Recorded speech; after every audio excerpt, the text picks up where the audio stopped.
पद्म पुराण में लिखा है और विष्णु पुराण में, एकादशी के दिन द्वादशी भी पड़ जाए, एकादशी के दिन त्रयोदशी भी पड़ जाए, मतलब एकादशी, द्वादशी और त्रयोदशी तीनों तिथियां एक साथ पड़ जाए, और उस दिन एकादशी का व्रत जो रख लेता है उसको हजारों एकादशी का पुण्य फल प्राप्त हो जाता है। फिर वो जिंदगी में एकादशी करे चाहे ना करे।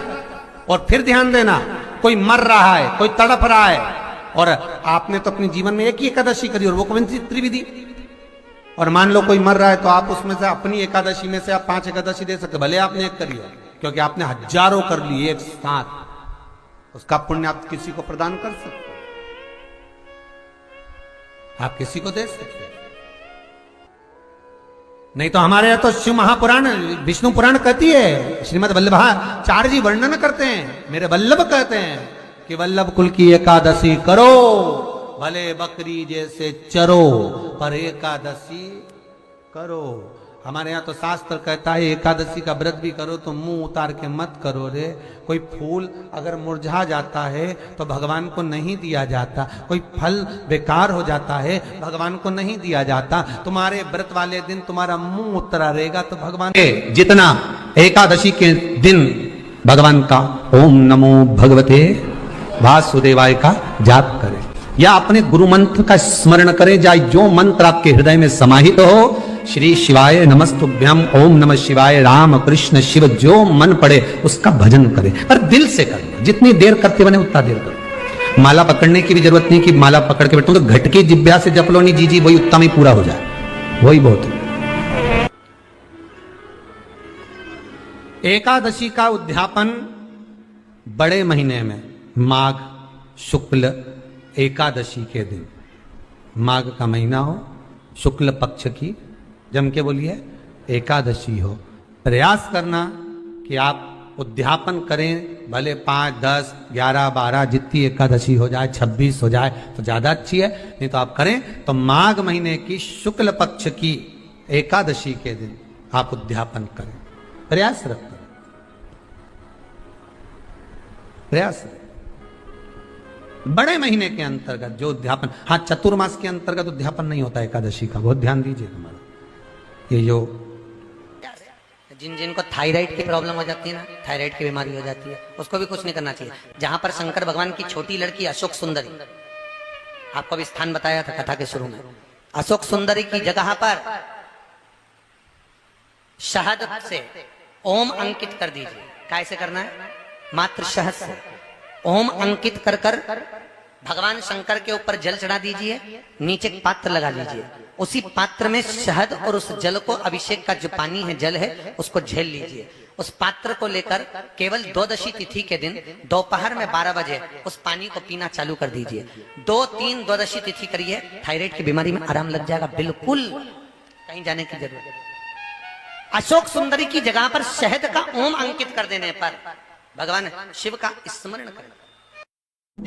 गंगा के जल में एकादशी के दिन 7 बेलपत्री डालकर जो नंदीश्वर भगवान अर्थात जो शंकर जी के शिवलिंग के सामने नंदी होता है, उस नंदी के चरण पर गंगा का जल चढ़ाकर बेलपत्री शिव पर समर्पित कर देता है, उसके घर में रुपया रुकना चालू हो जाता है, फिर वो गलत जगह पर नहीं जाता, गलत स्थान पर वो धन जाएगा। प्राणों की सैया पर पड़े हुए भीष्म पितामह ने पूछा था भगवान कृष्ण से, कन्हैया मैंने जितना पुण्य करा शायद दुनिया में किसी ने करा हो, मैंने जितना दान करा वो दुनिया में शायद किसी ने करा हो, जितनी मैंने एकादशी का व्रत करा वो एकादशी भी दुनिया के किसी व्यक्ति ने नहीं करी हो, और जितनी मैंने गौ माता की सेवा करी उतनी गौ माता की सेवा भी दुनिया में किसी ने नहीं करी हो। भीष्म पितामह की 26 गौशाला थी, 26 गौशाला, और जितनी 26 एकादशी होती है उस एकादशी के नाम पर भीष्म पितामह की एकादशी की गौशाला थी। कामा गौशाला, निर्जला गौशाला, मोक्षदा गौशाला, और जो एकादशी पड़ती थी उस एकादशी पर भीष्म पितामह उस गौशाला में जाते थे और गौ माता की सेवा करते, तो गाय को भी फरियाल कराते और खुद भी फरियाल करते। तो मेरे बराबर कोई ने गौ सेवा करी, ये भी किसी ने नहीं करी। और एक बात आज तक समझ में नहीं आई रे कन्हैया, कि मुझे ये समझ में नहीं आता कि मैंने पाप कौन सा करा था जो मुझे बाणों की सैया पर पटका गया। भगवान कृष्ण ने कहा, पितामह जी आपको तो ज्ञान के चक्षु दिए गए हैं, आप ध्यान लगा कर देखिए कि आपने पाप कौन सा करा। मैंने तो पुण्य ही पुण्य करा। भगवान ने कहा, अपने 48 जन्म पहले जाइए। भीष्म पितामह ने ध्यान लगाकर 48 जन्म पहले प्रवेश करा। 48वें जन्म पर भीष्म पितामह सुंदर आनंद से एक नगर के पुण्यमय राजा थे। एक बार गंगा नहाने जा रहे थे, पूरी सेना के साथ में, पूरे काफिले के साथ जा रहे थे। वन में से निकलते समय एक बड़ा सा सर्प बीच में पड़ा था, तो दूतों ने आकर कहा, महाराज आगे सर्प पड़ा है। पितामह ने कहा, एक काम करो, वो राजा के रूप में पितामह बोले, उस सर्प को उठाकर एक कोने में डाल दीजिए और अपना रास्ता सुलभ करिए। कोने में सर्प को पटका। राजा कहते हैं, भीष्म पितामह कहते हैं, मैं राजा के रूप में गंगा नहाने जा रहा था, मैंने किसी को कष्ट नहीं दिया।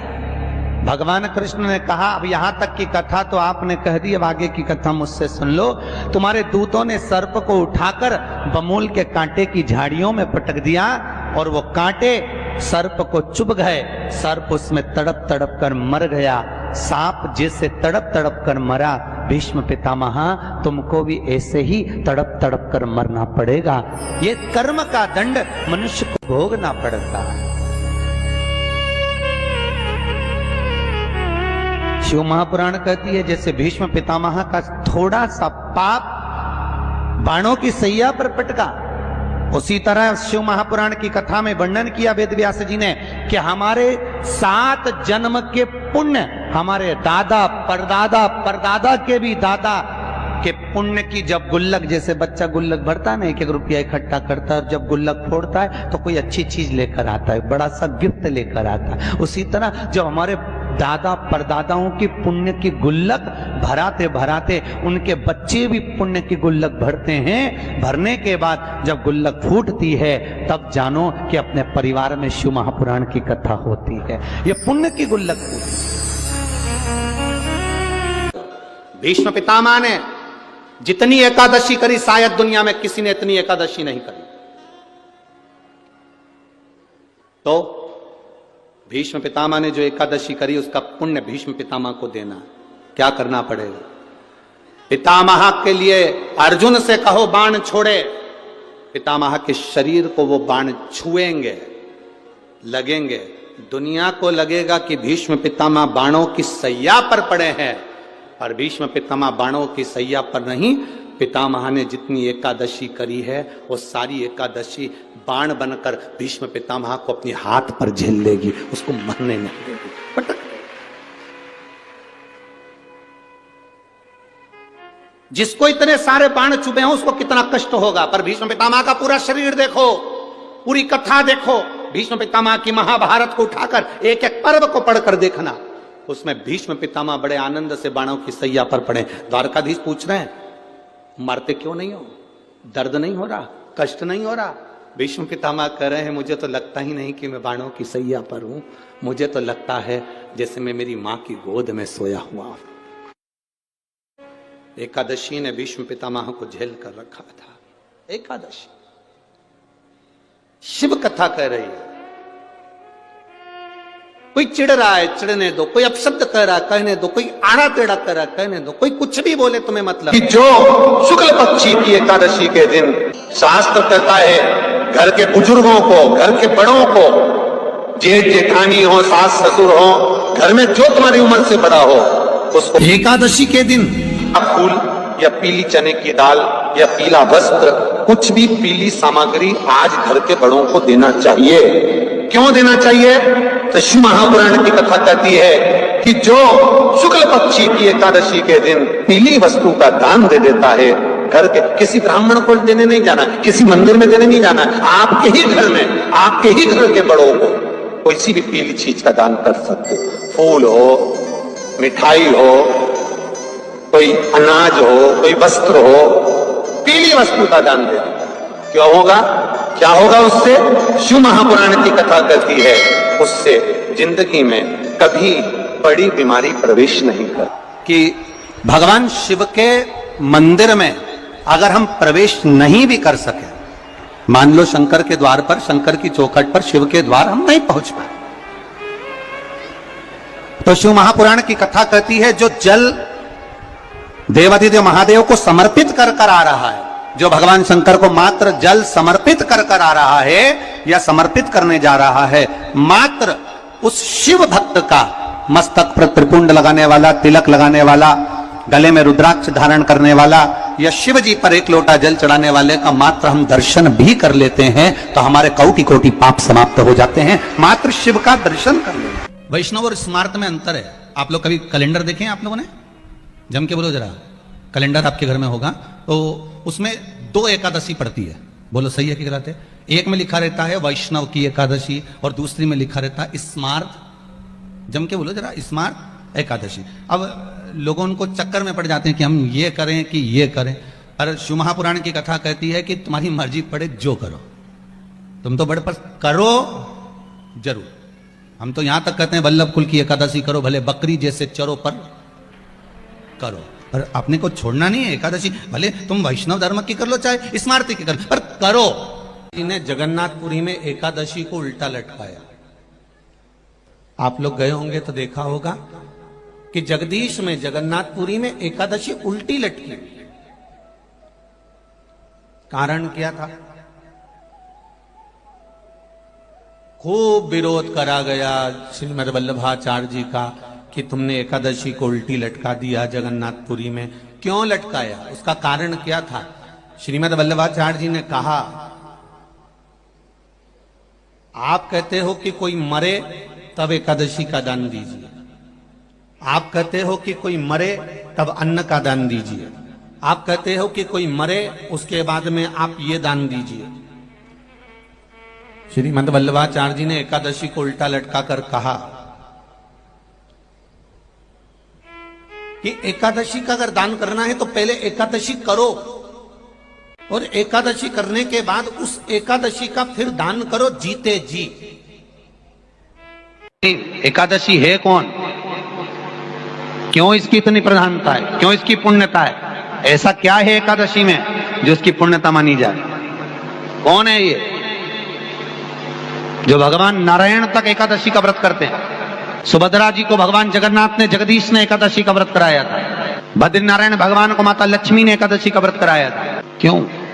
चंद्रायण एकादशी व्रत की माता। एकादशी है कौन? तो कहा जिसको व्रत करने पर भगवान नारायण भी जिसका व्रत करते हो, भगवान माता लक्ष्मी जिसका व्रत करती हो, वो एकादशी है कौन? तो शास्त्र वर्णन करता है महाराज, स्कंद पुराण का सुंदर चातुर्मास्य खंड के अंतर्गत वर्णन आया है महाराज। एक बार भगवान विष्णु आनंद में विराजमान थे, पद्मावती और माता लक्ष्मी दोनों उनके पास में विराजी हुई थी। भगवान लक्ष्मी और पद्मावती दोनों बैठी, एक सिर के पास, एक चरण के पास। कुछ समय बाद वहीं पर ब्रह्मदेव का आगमन हुआ और ब्रह्मा जी आगमन पाकर भगवान नारायण पद्मावती से लगकर उठे और उठकर लक्ष्मी की ओर झुके। झुकने पर इन तीनों के समागम से भगवान नारायण के हृदय चित्त से एक कन्या प्रकट हो गई। उस कन्या का नाम एका था। क्या नाम था? एका। अब 10 उसके गुण इतने प्रबल थे, वो 10 गुण उसके बड़े प्रबल थे कि वो एका जिसको निहारती थी उसको संपदावान बना देती थी, जिसको देख लेती थी उसके जीवन में वो आनंद की अनुभूतियां करा देती थी। एका जिस मार्ग से जाती थी उस मार्ग के द्वार खोल देती थी। एका का पुण्य इतना पुण्य प्रखर। पद्मावती और लक्ष्मी ने कहा, महाराज ये बेटी आपके द्वारा निर्मित हुई है, इसका कन्यादान करना चाहिए। हमारे यहाँ हिंदू धर्म में रीति है, जिस दिन कन्यादान करा जाता है उस दिन व्रत रखा जाता है। अब आजकल रखते कि नहीं रखते हो मालूम नहीं, और कन्यादान करते समय व्रत रखा जाता है। व्रत रख श्री शिवाय नमः नमः। मांग तुझे क्या चाहिए? एकादशी ने भगवान विष्णु से कहा, नाथ प्रभु वर दे दो, मृत्यु लोक में जो मनुष्य मेरा व्रत करेगा, चाहे जलचर, थलचर, वायुचर या सांसारिक मनुष्य मेरा अगर एकादशी का व्रत करेगा, प्रभु उसके यहाँ धन धान्य वैभव सुख संपदा बढ़ेगी और उस जीवात्मा को नरक नहीं भोगना पड़ेगा, सीधे वैकुंठ का उसको वास मिलेगा। जब जीव आत्मा को लेकर चला जाएगा, यम के दूत जब बंदी बनाकर ले जा रहे होंगे उस जीवात्मा को, जिसके प्राण छूटे होंगे, यम के दूत जब बंदी बनाकर ले जा रहे होंगे, तब मुझे वर दो कि मैं इसका हाथ पकड़कर बेतन्नी से पार उतार कर सारे नरकों से निकालती हुई आपके धाम में लेकर आऊं। भगवान ने वर दे दिया, तथास्तु। हे एकादशी सुनो, मृत्यु लोक का मनुष्य अन्न का त्याग कर कर, क्योंकि अन्न में एकादशी के दिन पाप पुरुष रहता है, अन्न का त्याग कर कर एकादशी के दिन जो मनुष्य तुम्हारा व्रत धारण करेगा, उस व्रत को करेगा और उस व्रत को धारण करेगा, उसकी मनोकामना पूर्ण होकर वो मेरे ही धाम को जाएगा। ये तो हुआ एकादशी के जन्म की कथा। एकादशी का व्रत करती, बहुत ध्यान से सुनना आज की कथा को, शायद जिंदगी में मिली ना मिली, पर ये कथा का रिश्ता तो बहुत ध्यान से सुनना। स्कंद पुराण यहाँ तक कहती है कि इस कथा के चरित्र को जो श्रवण कर लेता है उसको 26 एकादशी करना भी नहीं पड़ती, इस एकादशी की केवल ये कथा सुनकर ही वो तर जाता है। बहुत ध्यान से सुनना इसको, कथा को। एकादशी के दिन जब आप जल शंकर को चढ़ाने तो रोज ही जाते हैं, जब एकादशी का दिन रहे और शंकर जी के मंदिर में आप जल समर्पित करें तो 3 बार मुख से स्वधा स्वधा स्वधा या स्वधा स्तोत्र का पाठ, जिसमें 12 श्लोक, 2-4 हैं। पैसा तो आ रहा है और घर में टिक नहीं रहा, डॉक्टर में, पुलिस में, एक्सीडेंट आदि में, कहीं गलत जगह पर व्यसन में अगर पैसा जा रहा है, जुए में, मांसाहार, मदिरा पान, या कहीं आया पैसा, पैसा आने में कमी नहीं, आ रहा है पर टिक नहीं रहा, रुक नहीं रहा। कोई मांगने आ गया, दे दिया, फिर वहां से अपने पास नहीं आ रहा, अपन कह रहे हैं भैया हमारा पैसा लौटा दो, नहीं आ रहा। तो महाराज शिव महापुराण की कथा कहती है, एकादशी के दिन गंगा के जल में मात्र 7 बेलपत्री डालकर जो नंदीश्वर भगवान अर्थात जो शंकर जी के शिवलिंग के सामने नंदी होता है, उस नंदी के चरण पर गंगा का जल चढ़ाकर बेलपत्री शिव पर समर्पित कर देता है, उसके घर में रुपया रुकना चालू हो जाता है, फिर वो गलत जगह पर नहीं जाता, गलत स्थान पर वो धन जाएगा ही नहीं। आप अगर श्री शिवाय नमस्तुभ्यम का जाप कर रहे हो, प्रतिदिन आपके मुख से 11 बार 21 बार श्री शिवाय नमस्तुभ्यम मंत्र निकल रहा है, भले काम करते करते निकले। शास्त्र कहता है 1 वर्ष 11 दिन जिसके मुख से 11 बार प्रतिदिन श्री शिवाय नमस्तुभ्यम मंत्र का जाप निकलता है, वो मंत्र सिद्ध हो जाता है और उस मंत्र से वो अपने जीवन को सुखी कर सकते हैं। एकादशी के दिन कभी कभी तुम बद्रीनाथ चले जाओ, एकादशी के दिन तुम द्वारका चले जाओ, एकादशी के दिन तुम तिरुपति चले जाओ, एकादशी के दिन तुम जगन्नाथ चले जाओ, एकादशी के दिन तुम्हारी मर्जी पड़े भगवान के किसी धाम में चले जाओ और भगवान को भोग लगाओ और उनकी थाली को झांक कर देखना, उसमें चावल जरूर मिलेगा, उसमें ऐसा नहीं है कि चावल नहीं मिलेगा। बद्री नारायण में भगवान को चावल का भोग लगा हुआ मिलेगा, द्वारका में चावल का भोग लगा हुआ मिलेगा, आपको जगन्नाथ में चावल का भोग लगा हुआ मिलेगा, तिरुपति में मिलेगा, द्वारकाधीश में मिलेगा, नाथद्वारा में मिलेगा, सांवरिया सेठ में मिलेगा, काकुरोली जी में मिलेगा। आप जहां जाओगे वहां पर एकादशी के दिन भगवान को चावल आएगा, क्योंकि भगवान के लिए परहेज नहीं है।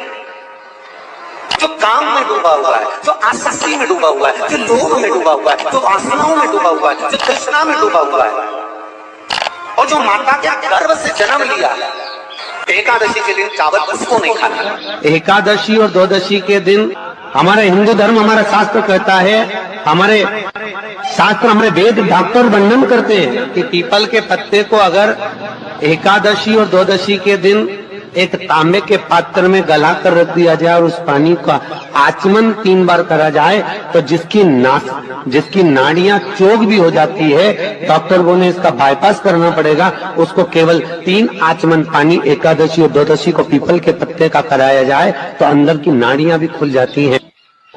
भगवान का एक नाम है अघोर। ब्रह्मा जी को दर्शन दिया, अघोर मतलब सिद्ध नाम। और बहुत ध्यान से सुनना भाई, बहुत प्रयास कर लिया आपने, कामना सिद्ध नहीं हो रही।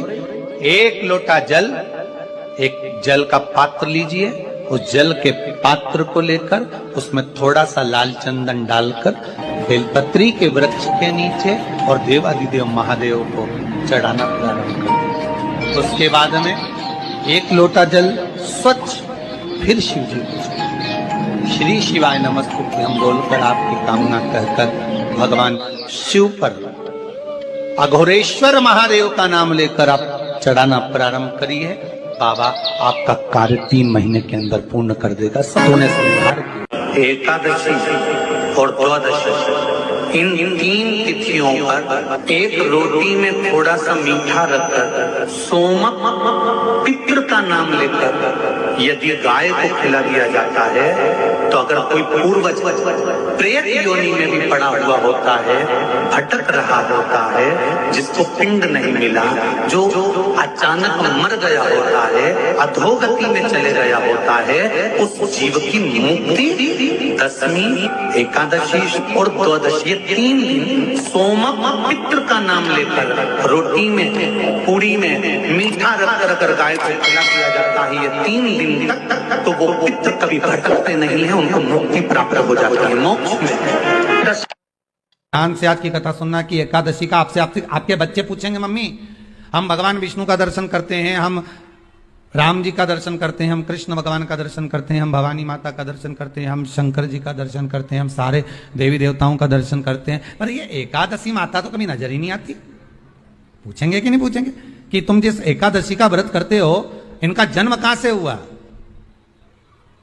कहां जन्मी थी? एकादशी की जन्म स्थली कहां है? भाई भगवान कृष्ण की जन्म स्थली तो मथुरा है, श्री राम जी महाराज की जन्म स्थली बोल दो जम के अयोध्या है।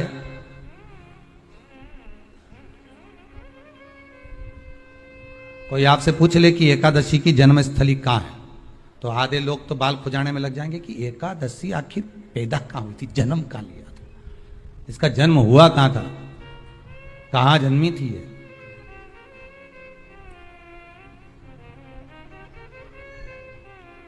इसका जन्म स्थल है कहां? और अगर मान लो जन्म स्थल एकादशी का है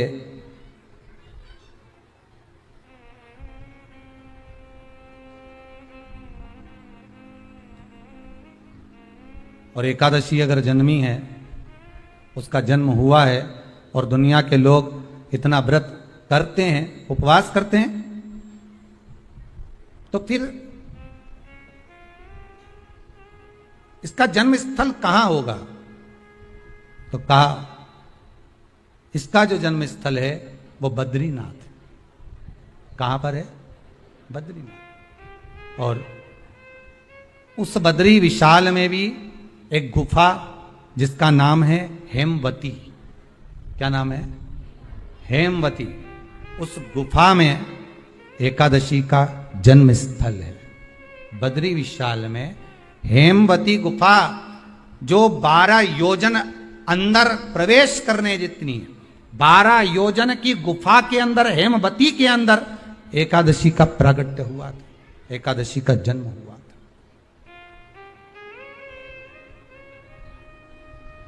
अब तो बता सकते हो ना कि कोई पूछे कि राम जी का जन्म अयोध्या में हुआ, भगवान कृष्ण का जन्म मथुरा में हुआ। पूछ ले मम्मी तू इतनी एकादशी का व्रत करती है, एकादशी का तू व्रत करती है और सबको करा देती है कि वल्लभ कुल की एकादशी करो, भले बकरी जैसे चरो पर एकादशी करो, और सबको एकादशी कराया, तो कोई पूछ ले कि एकादशी का जन्म कहां हुआ था, तो आप कह सकते हो कि बद्री विशाल में, हेमावती में, बद्री विशाल के हेमवती गुफा के अंदर जो 12 योजन की गुफा है, उस गुफा में एकादशी का जन्म हुआ। कब हुआ? जन्म होने का कारण, राम जी के जन्म होने का कारण था रावण का संहार। भगवान कृष्ण के जन्म होने का कारण था कंस का संहार।